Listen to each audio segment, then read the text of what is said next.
देखो भाई तुल्यता वाला सवाल है, रिलेशन फंक्शन का मोस्ट इंपोर्टेंट क्वेश्चन है। 2 नंबर में रेयर केस है, लेकिन 5 नंबर का 100% ये क्वेश्चन आएगा। किस्मत आपकी कितने में आपको मिल रहा।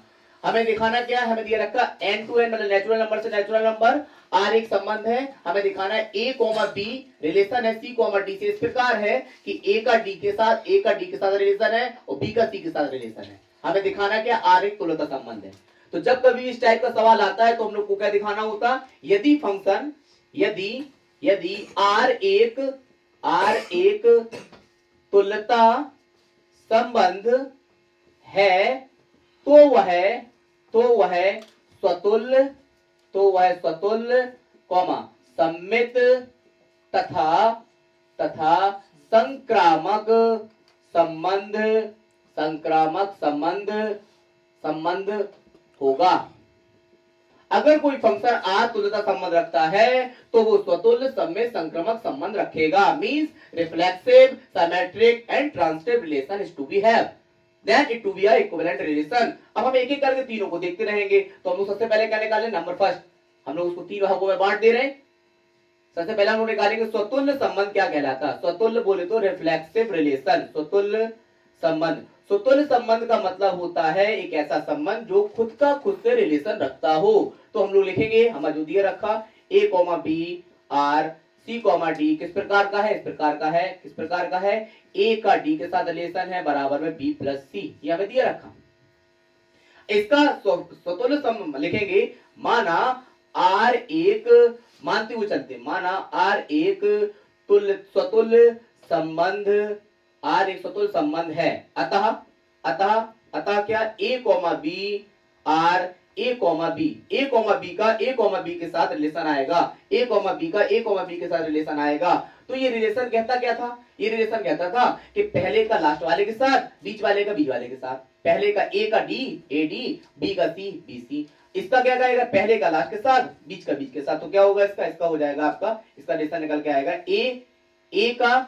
a का लास्ट वाले के साथ, a का a प्लस b बराबर में इसका इसके साथ, तो कितना b प्लस a। अगर इसको थोड़ा आगे बढ़ाएं तो b प्लस a, इसको और आगे बढ़ाएं तो क्या हो जाएगा a प्लस b बराबर में, इसको भी आगे पीछे लिख दो a प्लस b। भाई a प्लस b मतलब 2 बराबर 2, 3 बराबर 3, 5 बराबर 5, a प्लस b बराबर a प्लस b, तो सत्य हो गया, जो कि सत्य है, जो पूर्णतः सत्य है। अब ये सत्य बात हो गई तो क्या मतलब, हमने जो माना था वो सही बात निकल गई। अतः r एक स्वतुल्य संबंध होगा। r एक स्वतुल्य संबंध हमने प्रूव कर दिया। सेम इसी प्रकार से हम लोग क्या दिखाएंगे, इसी प्रकार सम्मित दिखाएंगे। सम्मित संबंध क्या कहता है, सम्मित संबंध कहता है कि जो रिलेशन हमारा आपके साथ हो वो सेम टू सेम रिलेशन दूसरे का मेरे साथ भी होना चाहिए, तब ये स्वतंत्र, जब ये हमारा सम्मित संबंध कहलाएगा। तो हम लोग ऊपर वाली बात देते हैं, क्या है, a b r c d इस प्रकार है कि a प्लस d बराबर में b प्लस c के है। अब इसी को मानते हैं फिर, माना r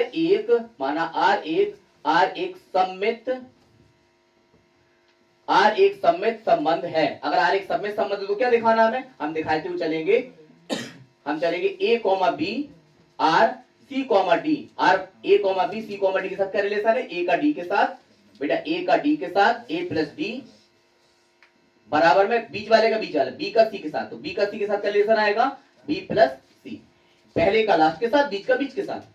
अब हम लेके क्या चले थे, ए बी का रिलेशन सी डी के साथ, ए बी का रिलेशन सी डी के साथ, आ क्या जाए, सी डी का रिलेशन ए बी के साथ, मतलब ये चीज यहां आ जाए, ये चीज यहां आ जाए तो हमारा काम हो जाएगा। अब हमारे D A B C D का रिलेशन किसके साथ है, पहले का दूसरे के साथ, बीच का बीच वाले के साथ, ये निकल के आ गया। अब हमें लेते हुए चले ए का सी डी के साथ, आ क्या जाए, निकालना क्या है, सीडी का एबी के साथ, तो इसको उल्टा करना है हमें। तो साइड से पहले हम चेक कर लेते रफ में क्या चेक कर लें कि अगर सीडी पहले आ जाए और एबी अगर बाद में आ जाए तो हमें निकलेगा क्या, सी का डी के साथ सी प्लस बी बराबर में डी प्लस ए। अगर हमारे पास ये आ जाए तो काम हमारा हो जाएगा। सी का लास्ट वाले के साथ, बीच का बीच के साथ, सी के साथ हमें चाहिए बी, सी के साथ हमें चाहिए बी और डी के साथ हमें चाहिए ए, लेकिन ये ऐसा चाहिए। तो उठा के चलते हैं हम लोग, ये लेते जाए तो ए बी बराबर A B A plus D बराबर बी प्लस सी है, इसको ऐसे लिखते हैं हम, बी प्लस सी बराबर ए प्लस डी। कोई डाउट है? इसको यहां लिख दिया, इसको यहां लिख दिया, सेम। अच्छा, फिर हमें सी पहले चाहिए, तो दोनों आपस में प्लस में चेंज कर दो, तो सी पहले आ गया, बी बाद में आ गया, यहाँ बी पहले आ गया, ए बाद में आ गया, क्या फर्क पड़ा? ये रफ पे हमने ऑलरेडी चेक कर लिया कि हमें चाहिए क्या है, हमें चाहिए ये क्यों चाहिए? क्योंकि सी डी पहले आ जाए, ए बी बाद में आ जाए, तो हमने इसको सीधा लिखा था, उसको पलट के लिख दिया, बी सी पहले ए डी बाद में, फिर बी सी को इंटरचेंज कर लिया, सी पहले बी बाद में, फिर डी यहाँ पर प्लस ए। अब हो गया काम, तो इसके अकॉर्डिंग क्या लिख सकते हैं हम? ये हो तो ये लिखेंगे, और ये हो तो सी का ए के साथ, तो क्या आएगा? C comma D, C comma D relation करेगा किसका? C comma D A comma B के साथ। अब जरा इसको चेक कर लें, रिलेशन क्या कह रहा था? रिलेशन क्या कह रहा था? पहले का लास्ट वाले के साथ, तो देखो पहले का लास्ट वाले के साथ ये लिखा, फिर कह रहा दूसरे का दूसरे वाले के साथ, दूसरे का दूसरे वाले के साथ, बीच का डी का एक का, ये रिलेशन इसके साथ, ये रिलेशन इसका सेम टू सेम दिखा दिया। तो लेके चले थे ए बी सी डी, आके आ गया सी डी ए बी, तो बस हो गया। अतः आर एक सम्मित संबंध होगा। एक चीज विशेष रूप से ध्यान रखिएगा कि जब हम लोगों को ए डी बराबर बी सी दिया रखा, तो हम पहले रफ में जाके चेक कर लेंगे कि सी डी और ए बी को जब उल्टा करोगे तो निकल के क्या आता है। जो निकल के आता है उसी को कन्वर्ट करते गए, सीधी सी बात। ए बी लिखा था, बी सी लिखा था, बी सी पहले लिख दिया, ए बी बाद लिख दिया, कोई डाउट नहीं है।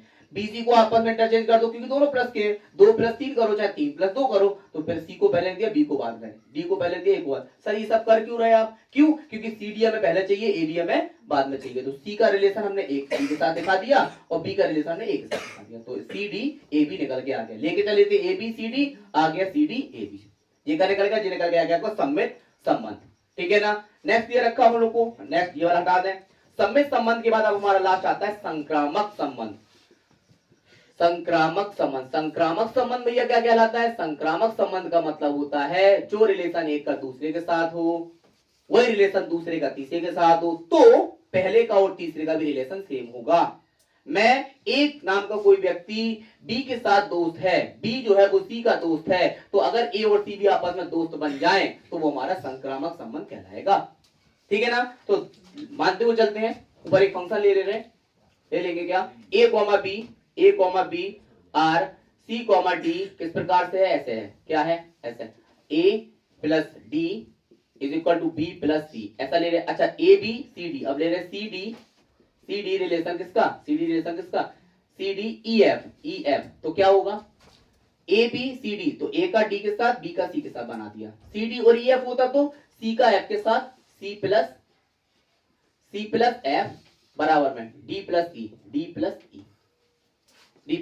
समीकरण नंबर 1, समीकरण नंबर 2, समीकरण नंबर 1, समीकरण नंबर 2। अगर हम समीकरण नंबर 1, समीकरण नंबर 2 को प्लस कर दें, for equation first plus second, अगर हम 1 और 2 को प्लस कर दें तो ये इसके साथ प्लस होगा, इसके साथ प्लस होगा, तो A plus D plus C plus F बराबर में बेटा D plus C plus D plus E. जो कट रहा है उनको काट दो, जैसे कि यहाँ पर डी लिखा प्लस का, यहाँ पर भी डी लिखा, काट दो। यहाँ पर सी लिखा प्लस का, यहाँ पर सी लिखा प्लस का, काट दो। यहाँ क्या बचा बेटा? ए प्लस एफ, यहाँ क्या लिखा? डी प्लस ई। ए प्लस एफ और डी प्लस ई हमें चाहिए किस में? इसमें और इसमें रिलेशन चाहिए। ए बी सी डी के साथ है, सी डी ई एफ के साथ है, और ये दोनों के साथ रिलेशन हो जाए तो हमारा काम हो जाएगा। तो ए का रिलेशन किसके साथ चाहिए हमें? एफ के साथ, तो ए का एफ के साथ है, डी का बी के साथ है, तो इसको हम क्या लिखते हैं? इसको ऐसा लिख सकते हैं हम, इस बात की बात को हम ऐसा लिख सकते हैं क्या? A comma B relative to, relation है F comma E comma F से, कैसा कर दें? ई कॉमा एफ से। अब जरा इस बात को टैली भी कर लो। टैली क्या कहती? मतलब सवाल क्या कह रहा कि पहले का लास्ट के साथ, जरा रखना, पहले का लास्ट के साथ, ये आ गया पहले का लास्ट के साथ, तो ए एफ, और बीच वाले का बीच वाले के साथ, तो बी का ई के साथ, तो बी ई, और चाहिए क्या था? ए बी का ई एफ के साथ रिलेशन, ए बी का ई एफ के साथ रिलेशन आ गया। लेते क्या चले थे? A B C D E F, A B C D E F दोनों लेके चले थे, लेकिन रिलेशन किसने निकाला? ए बी और ई एफ का, तो ए बी और ई एफ का रिलेशन आ गया। इसका मतलब क्या हुआ? इसका मतलब हुआ कि अतः आर एक संक्रामक संबंध है, आर एक संक्रामक संबंध है। हो गया, स्वतुल्य भी हो गया, सम्मित भी होगा, संक्रामक भी होगा, मींस रिफ्लेक्सिव हो गया, सिमेट्रिक हो गया, ट्रांजिटिव हो गया। लास्ट में लिखेंगे अतः आर एक स्वतुल्य कॉमा सम्मित सम्मित कॉमा संक्रामक संक्रामक संक्रामक संबंध संबंध है, अतः अतः अतः R R R N to N के लिए तुल्यता संबंध होगा। तुल्यता तुल्यता संबंध है, तुल्यता संबंध है। हमने मानते हुए चले थे, हम ये मानते हुए चले थे कि अगर स्वतंत्र समय संक्रमक होगा तो आ जाएगा, स्वतंत्र समय संक्रमण हमने प्रूव कर दिया। तो अगर स्वतंत्र समय संक्रमक है अतः आर एक तुल्यता संबंध भी होगा। एक कंप्लीट क्वेश्चन बोर्ड एग्जाम के अंदर 100% पेपर में आएगा।